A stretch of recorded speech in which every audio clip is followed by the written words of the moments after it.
لیکن وہ مجھے اس غار سے آگے نہ لے جا سکا جہاں تم پہلے پہنچے تھے۔ اس کی رسائی وہیں تک تھی۔ ویسے مجھے یقین تھا کہ اس معاملے میں اشرف کا ہاتھ ضرور ہے۔ شبہ اسی ٹماٹر والے واقعے سے ہوا تھا۔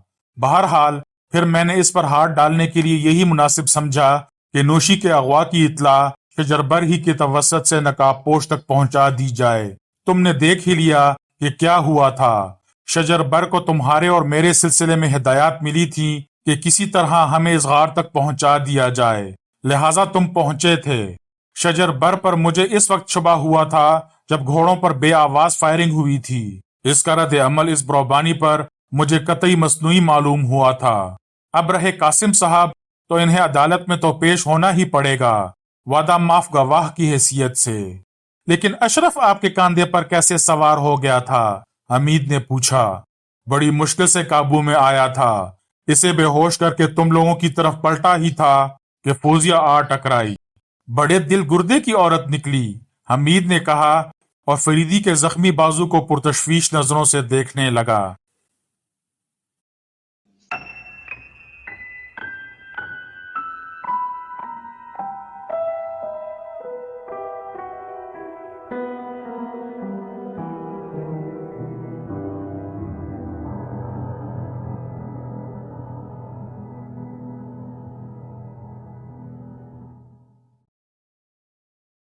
اگر کہانی اچھی لگی ہو اور آپ کو میرا کنٹینٹ پسند آ رہا ہو تو مہربانی فرما کر چینل کو سبسکرائب کیجیے اور آنے والے کہانی اور ناولوں سے لطف اندوز ہوتے رہیے گا۔ بہت بہت شکریہ۔